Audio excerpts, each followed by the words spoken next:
Yo, what's up? It's D-Blocks. Congrats on buying your new D-Block Big Ripper.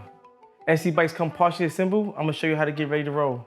You can have somebody with experience building bikes help you, or you can build it yourself if you take your time. All right, let's build this thing.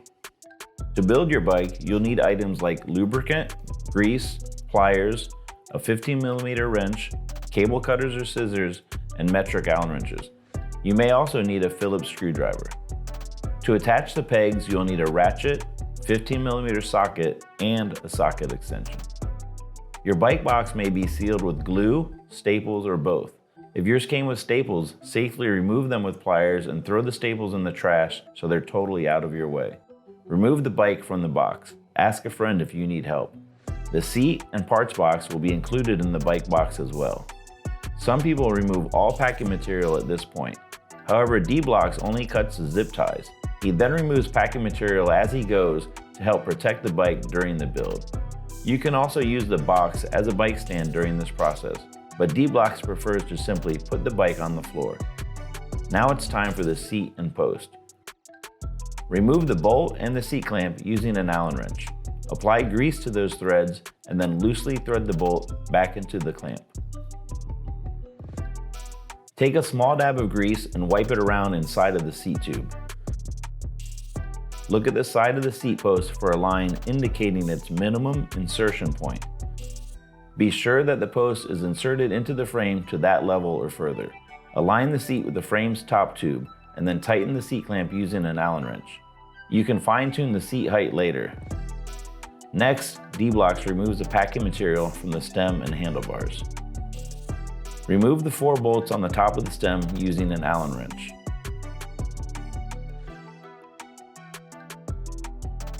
Also remove the 2 pinch bolts on the side of the stem. Add a small dab of grease to the threads on each bolt before reinstalling them. Grease is super important, so don't skip it.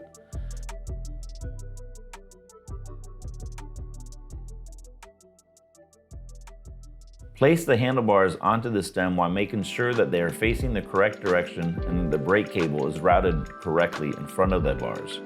Make sure that the clamping area of the handlebar is centered in the stem. Lightly tighten the greased stem bolts.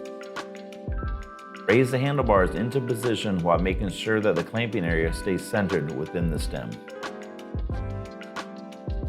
Evenly tighten the grease bolts with an Allen wrench using a cross pattern to distribute pressure evenly. For the front to back angle of the handlebars, align them to the same angle as the forks. You can fine-tune the angle later, but this is a good starting point. Now turn the bike upside down.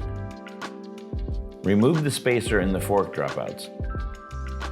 Prepare to slide the axle into the fork dropouts.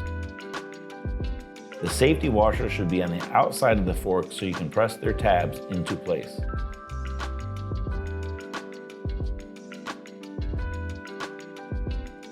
Tighten the axle nuts evenly on each side of the wheel using a 15mm wrench while making sure that the front wheel stays centered within the forks.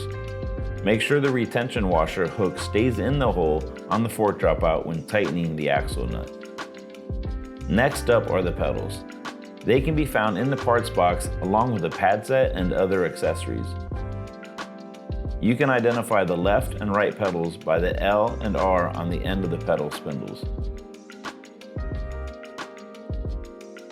Add a dab of grease to the threads and attach the pedals using your hand to turn the spindle towards the front of the bike. When you're sure that the threads are seated properly, use a 15mm wrench to tighten each pedal.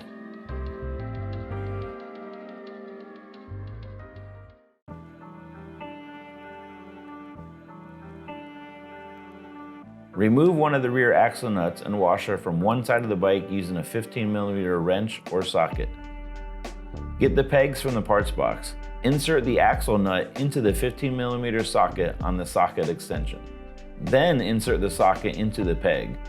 When you align the axle nut, lightly tighten it to make sure the threads are seated properly. Then tighten the peg securely using the ratchet. Repeat this process on the opposite side of the bike.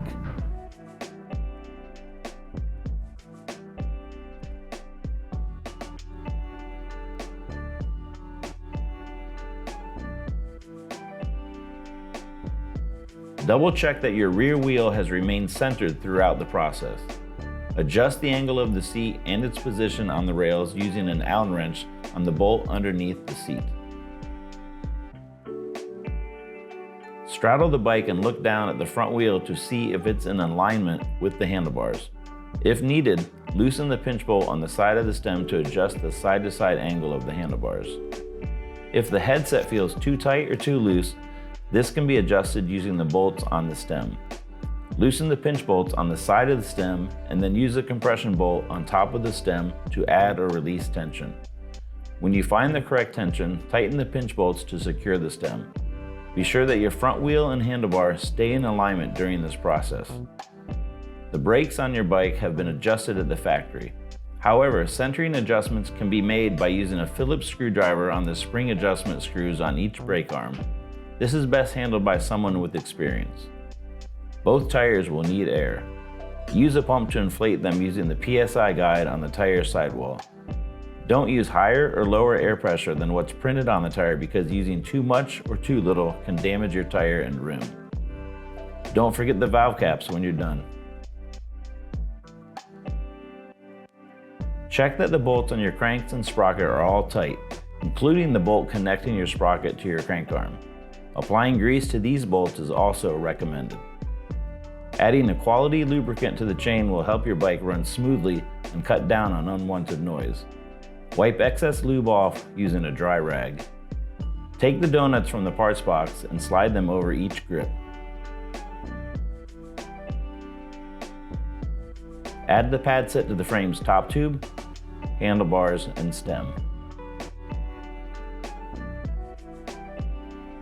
For optimal performance, some riders take extra steps during assembly, like tightening spokes and greasing bearings.